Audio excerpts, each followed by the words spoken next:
भीम सुरुमा त congratulations first century होइन, अब त्यो पनि जय ट्रफीमा अलिकति स्पेसल त्यो मोमेन्ट बताइदिनु त्यो सेन्चुरी आउँदाखेरिको चाहिँ।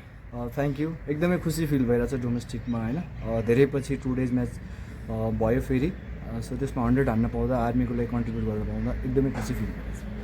त्यति सजिलो थिएन होइन, तपाईँको टप अर्डर अब हुन 70 ओभरमै 5-6 विकेट गइसकेको थियो। त्यसपछि तल अब दुईवटा पार्टनरसिप नरेन्द्र पवनसँग राम्रो भएन। कतिको प्रेसर थियो कि एउटा एन्डबाट चाहिँ विकेट गिरिरहँदाखेरि?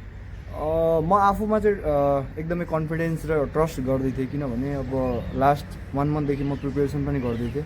हामी आर्मी टिम पनि एज अ होल युनिट भएर हामीसँगै प्र्याक्टिस पनि गर्दैथ्यौँ। सो त्यसमा पनि सिमिलर विकेट नै थियो। सो एकतिरबाट विकेट जाँदा चाहिँ प्रेसर चाहिँ अभियसली थियो, तर एकछिन नरेन्द्र मेरो पार्टनरसिप भएपछि अब मेरो नि बााउन्ड्रीहरू आउनु थाल्यो। नरेन्द्रले पनि एकदमै राम्रो मजाले रोटेट गर्न थाल्यो। त्यसपछि पवन कार्की उसले पनि एकदमै राम्रो साथ दियो र पछि पार्टनरसिप हुँदै जाँदा पछि सजिलो भयो। ब्याटिङ हेर्दाखेरि चाहिँ भनौँ अरूलाई भन्दा तपाईँलाई फरक विकेट जस्तो देखिँदैन। अरूले अब त्यो सर्टहरू खेल्दाखेरि पनि त्यति राम्रो कनेक्ट भइरहेको थिएन, तपाईँ रिभर्स पनि हानिरहनु भएको थियो। आफ्नो नेचुरल गेम खेल्नु त्यो विकेटको प्रेसर चाहिँ लिनु भएन कुनै बेला? प्रेसर त थियो अभियसली, तर पनि म आफ्नो एउटा प्रिपेरेसन आफूलाई विश्वास गरिरहेको थिएँ, आफ्नो सर्टहरूलाई ब्याक गरिरहेको थिएँ। जुन तरिकाले म लास्ट 1 मन्थदेखि प्र्याक्टिस गर्दैछु त्यसलाई चाहिँ ब्याक गरिरहेको थिएँ म ग्राउन्डमा। मलाई यस्तो फिल भइरहेको थियो कि म आफ्नो सर्टलाई ब्याक गर्नुपर्छ र मैले सर्ट खेलेमा आउट हुँदैन जस्तो फिल गरेको थिएँ। ब्याटिङ लाइनअप हेर्दा चाहिँ आर्मी एकदम स्ट्रङ देखिन्छ होइन। बलिङ साइडमा अब भनौँ सोमदा अझै पनि आउन बाँकी नै हुन्छ। ओभरअल चाहिँ भनौँ त्यो टिम हेर्दाखेरि चाहिँ अझै डिफेन्डिङ च्याम्पियन विरुद्ध हेर्दाखेरि चाहिँ कस्तो पाउनु भएको छ आफ्नो टिम चाहिँ? यो पालि चाहिँ एकदमै राम्रो, हाम्रो नयाँ प्लानदेखि लिएर सबै कुरा राम्रो छ। ओभरअल हेर्दा हाम्रो टिम एकदमै एक्सपिरियन्स पनि छ होइन। सबै केटाहरू खेलेकै केटाहरू छ। युनिटी भएर हामी लास्ट 15-20 अगाडि दिनदेखि नै प्र्याक्टिस गरिरहेको छौँ जय ट्रफीकै लागि। होप यसरी नै आज जसरी खेल्यौँ होइन, यसरी नै युनिटी भएर यसरी नै अगाडि खेल्दै गयो भने राम्रो हुन्छ जस्तो लाग्छ। आर्मी भनौँ न हामी जहिले पनि विभागीय टिममा छ भने आर्मी पुलिस एफको एउटा भनौँ दावेदारी एउटा राइभलरी छ होइन। यसपटक 3टै विभाग चाहिँ अब जय ट्रफी खेल्छ। त्यो हिसाबमा चाहिँ कतिको यो विभागको दबदबा अझै भनौँ तपाईँहरूलाई जुन हिसाबले एउटा कन्ट्र्याक्टमा एउटा प्लेयरहरूलाई भनौँ न जागिर पनि दिएको छ नि, कतिको इम्पोर्टेन्ट हुन्छ कि यस्तो सिरिजमा चाहिँ तपाईँहरूले नतिजा ल्याउन? एकदमै धेरै इम्पोर्टेन्ट हुन्छ, किनभने वर्षमा एउटा 2टा टुर्नामेन्ट मात्रै हुन्छ होइन जुन विभागले पार्टिसिपेट गर्छ। सो त्यो टुर्नामेन्टमा हामीले राम्रो गरेर एउटा आफ्नो विभागीय क्लबलाई एउटा राम्रो रिजल्ट दिन सक्यौँ भने त्यो एउटा खुसी फिल हुन्छ र एउटा मोटिभेसन पनि मिल्छ। किनभने जुन तरिकाले आर्मी क्लबले एभ्री प्लेयरलाई सपोर्ट गरिराख्नु भएको छ होइन, त्यसरी एउटा जागिर होस्, कन्ट्र्याक्ट होस्, परेको बेला हेर्नेदेखि सबै कुरा जुन क्लबले गरिरहेको छ त्यसको रिवार्ड चाहिँ हामीले दिनुपर्छ जस्तो लाग्छ। अब गेममै फर्क्यौँ, आज अब फर्स्ट इनिङ लिड पनि लिनुभयो। अब यो भनौँ न जय ट्रफीमा धेरै पोइन्टको क्यालकुलेसनहरू हुन्छ होइन। अन्त्यमा जुन एउटा डिक्लेरेसन थियो होइन, तपाईँ राम्रो नट आउटै खेलेर डिक्लेरेसन गर्नुभयो, त्यो पुलिसको ओपनरको विकेट लिनलाई त्यो एन्ड अफ प्लेको लागि थियो कि के थियो? डेफिनेटली अब एउटा विकेटको 0.5 पोइन्ट जान्छ होइन। त्यसो अब पोइन्ट नदिउँ उनीहरूलाई, अनि हामी बरु जति हुन्छ उनीहरूलाई आउट गरेर हामी पोइन्ट लिउँ भन्ने एउटा स्ट्राटेजी थियो। त्यो एउटा राम्रो पनि भयो, लास्टमा एउटा विकेट लियौँ हामीले यो सेसनमा पनि। फर्स्ट डे त तपाईँहरूको नाम भएन, अब सेकेन्ड दिन चाहिँ फेरि पुलिस अब भनौँ जम्मा एक विकेट गएको छ। भोलिको लागि चाहिँ बिहानको प्लान चाहिँ के हुन्छ? अब बिहान त्यही हो, अब बिहानको विकेट अलिकति सुरुको 1 घन्टा 1.5 घन्टा गाह्रै हुन्छ, नमी हुन्छ होइन पिचमा। त्यो 1-1.5 घन्टालाई हामीले कसरी युज गर्छौँ, त्यो कन्डिसनलाई कसरी हामीले त्यो कन्डिसनबाट बेनिफिट लिन्छौँ भन्ने कुरा अब राति स्ट्राटेजी हुन्छ या बलरले त्यो तरिकाले प्लान लिएर छिटोभन्दा छिटो अल आउट गर्ने चाहिँ हाम्रो स्ट्राटेजी हुन्छ। क्विकली अब नेपालको लिग 2 को सिरिज पनि आउँदैछ होइन, हामी टियु मैदानमै धेरै जस्तो खेल खेल्छौँ।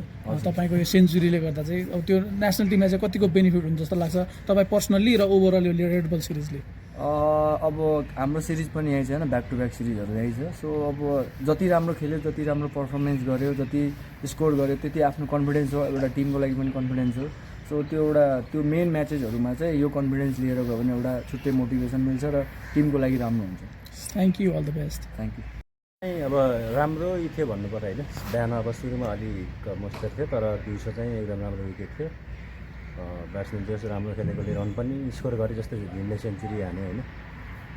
जस अब मेहनतै गर्नु पर्यो त्यो विकेट लिन पनि। तपाईँले टप अर्डर जुन हिसाबको बलिङ गर्नु भएन, भीमको एउटा बटम अर्डरसँग एउटा पार्टनरसिप तोड्न अलिकति गाह्रो भएन? भीमको ब्याटिङलाई चाहिँ कसरी त्यहाँबाट हेर्दाखेरि चाहिँ कसरी खेलिरहेको थियो? हामीले त्यही त ओपनिङमा चाहिँ हामीले ओपनरहरूले यसो पार्टनरसिप गर्न दिएन, बलिङ चाहिँ राम्रो हो। बिचमा चाहिँ जोन्टीले म्याच चाहिँ अलि तान्यो होइन, बनायो जस राम्रो खेल्यो। अब कति अनलक्की आउटहरू अलि क्याचहरू पनि ड्रप भयो तैपनि, अनि अब हेर्दैन भनेको उसले अब सेन्चुरी हान्यो होइन, एकदम राम्रो खेल्यो भने। पर्सनली तपाईँ चाहिँ अब चोटका कारण चाहिँ एनपिएल त्यति राम्रो भएको थिएन, अहिले चाहिँ त्यो भनौँ हातको चोट चाहिँ कस्तो छ? चोट अहिले ठिक छ, बेटर छ, अहिले खेलिरहेको छु होइन। अलि दम पनि फिल भइरहेछ। आज लङ फर्मेटको गेम खेलेको अनि राम्रो पनि भइरहेछ जस अब अझै राम्रो गर्ने प्रयास गर्छु रेड बल र व्हाइट बल क्रिकेट भनौँ न यो लङ फर्मेट खेल्दा चाहिँ आफ्नो प्लानलाई लिएर चाहिँ कसरी अप्रोच गर्नुहुन्छ रेड बलमा अब मेन भनेको अलिक पेसेन्स पनि चाहिन्छ होइन अहिले आज हामीले अनेस्टली भन्नुपर्दा चाहिँ हामी इभन ललित दाईमा आलम हामी सबैले अलिअलि लेन्थ अझै मिस गरिरहेको छौँ किनभने हामी त्यो हामीलाई अझै हेबिट छैन नि त राम्रो विकेटमा यसरी टेस्ट क्रिकेट खेल्ने अनि त्यो चाहिँ अझै हामीले अझै बेटर गर्नुपर्छ एज अ स्पिन युनिट होइन as a Nepali spin unit होइन अनि अझ त्यो चाहिँ हो अरू त अब राम्रै भयो भनौँ ब्याटर एज अ ब्याटरहरूलाई हेर्दाखेरि चाहिँ जसरी अब सर्टहरू खेल्न थिएन अलिकति रिस्की सर्टहरू पनि खेलिरहनु भएको त्यो त एज अ बलर चाहिँ तपाईँहरूलाई त्यसले फाइदा हुन्छ कि अलिकति एट्याकिङ क्रिकेटकै त्यो इन्टेन्ट देख्दा होइन इन्टेन्ट भनेको पोजिटिभ त डेज भए पनि 5 डेज भए पनि पोजिटिभ खेल्नुपर्छ लास्टमा म्याटर गर्ने भनेको रन नै हो त्यही भएर अब जो राम्रो इन्टेन्ट अनि जो राम्रो माइन्डसेटले राम्रो पोजिटिभ तरिकाले